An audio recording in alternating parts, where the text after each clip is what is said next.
Halo, selamat pagi buat kita semua. Kembali lagi dengan YouTube Rianto Hana. Pada pagi hari ini kita akan membahas tentang apa yang bisa mengganggu pada wanita pada saat menstruasi. Apakah kamu sedang menstruasi? Stop, jangan lakukan 11 hal. Bisa loh mengganggu kesehatan. Setiap wanita pasti pernah merasakan hal yang kurang nyaman ketika atau pada saat menstruasi atau datang bulan. Ya, menstruasi menjadi tamu bulanan yang tak pernah absen bagi perempuan, mulai dari usia remaja sampai menopause. Menstruasi merupakan perubahan fisiologis dalam tubuh wanita yang terjadi secara berkala dan dipengaruhi oleh hormon reproduksi, baik FSH estrogen maupun LH progesteron. Menstruasi yang datang setiap sebulan sekali itu pastinya cukup memberikan efek bagi perempuan, ya kan?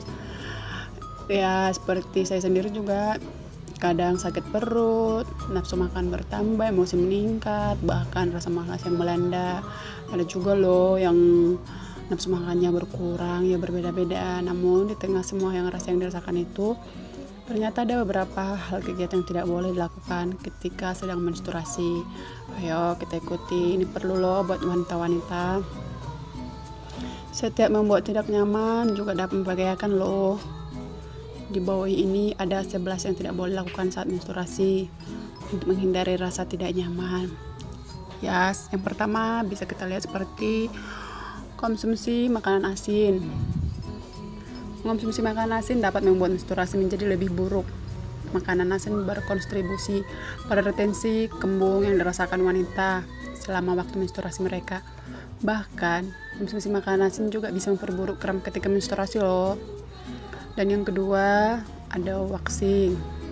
Waxing biasanya dilakukan wanita agar tubuh terlihat lebih mulus dan bersih. Namun, waxing merupakan salah satu yang tidak boleh dilakukan selama periode menstruasi. Resepsi rasa sakitnya lebih tinggi loh, dan kulit lebih sensitif ketika menstruasi. Waxing saat menstruasi bukanlah sesuatu yang harus dilakukan, dan bisa dilakukan pada saat setelah siap menstruasi juga bisa dilakukan. Dan yang ketiga, itu tidak bisa loh, contohnya berhubungan seksual tanpa perlindungan. Berhubungan seksual ketika menstruasi bisa sangat bahaya, itu sangat buruk.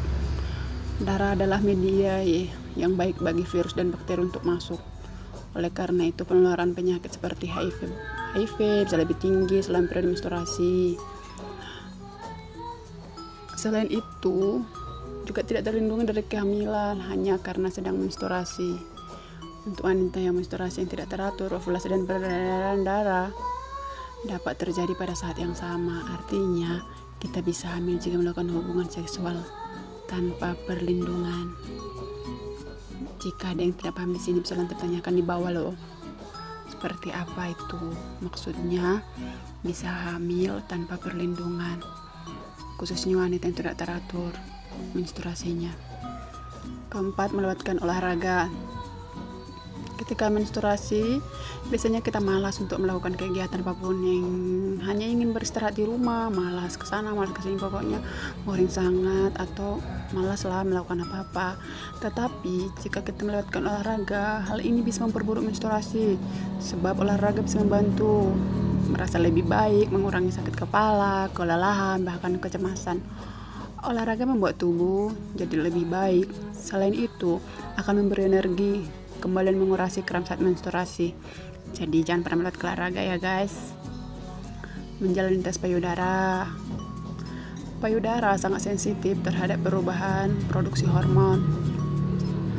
Fluktuasi estrogen dan progesteron saat menstruasi dapat membuat payudara menjadi tidak nyaman ketika melakukan tes payudara atau mamografi. Maka dari itu hindari menjalani tes payudara bulanan ketika menstruasi. Yang keenam, bisa kita lihat mengonsumsi susu terlalu banyak. Susu bukan teman yang baik selama haid. Susu bisa membuat perut kembung jika dikonsumsi selama menstruasi dan menyebabkan kram lebih mudah terjadi. Jadi kita nggak bisa mengonsumsi susu terlalu banyak ya guys. Dan yang ketujuh, memakai pembalut atau tampon selama lebih dari 4 jam. Berarti sebagai wanita kita harus mengganti sekali per 4 jam. Saat menstruasi harus mengganti tampon pembalut setiap 3-4 jam untuk menghindari bau atau tidak sedap ya kan, penumpukan bakteri yang dapat menyebabkan infeksi serta pendarahan yang keluar melalui celana ya kan. Kita pun agak risih ya kan, apalagi biasanya pada wanita hari pertama dan hari kedua itu ya banjirnya sangat ya kan.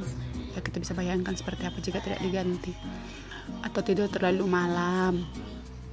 Tidur yang cukup sangat penting selama menstruasi.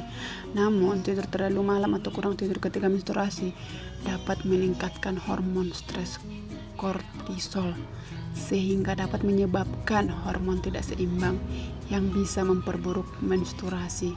Jadi kita nggak boleh lama-lama dong ya. Kalaupun seperti yang lembur malam ya, pintar-pintarlah mengambil waktu istirahat. Ini demi kesehatan. Dan yang ke-9 itu terlalu banyak minum kopi. Ya, wanita kalau saya pribadi sih memang nggak doyan kopi ya kan.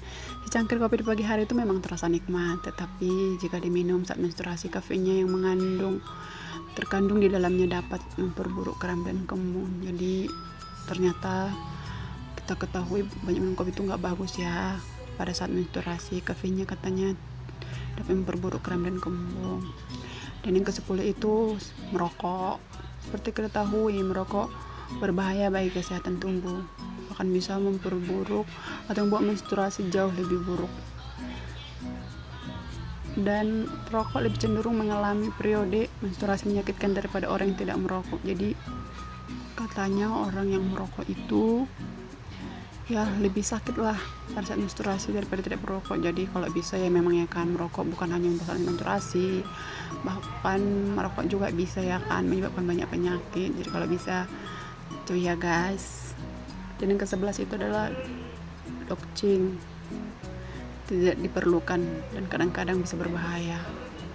Larutan beraroma dapat mengganggu flora normal organ wanita, menyebabkan iritasi keputihan tidak normal. Untuk itu cukup pembersihan sederhana dengan air saja. Jadi kita tidak usah menggunakan yang gimana ya, kayak apa juga nggak bagus, kayak pembersih pada wanita, kayak daun sirih, ternyata itu tidak terlalu bagus. Cukup dengan air saja. Ya dari 11 ini kita ketahui ya kan, tidak boleh lakukan. Dan semoga ini semua info-info ini bermanfaat buat kita. Semoga kita semua dalam keadaan sehat. Sebelumnya jangan lupa subscribe ya, ikutin terus channel ini. Kita akan banyak bahas tentang kesehatan seperti apa dan banyak menemukan obat alami. Terima kasih buat semuanya, dan yang subscribe dan juga like, saya doakan sehat dan selamat berbahagia semuanya. Semoga Tuhan menyertai kita semua. Terima kasih.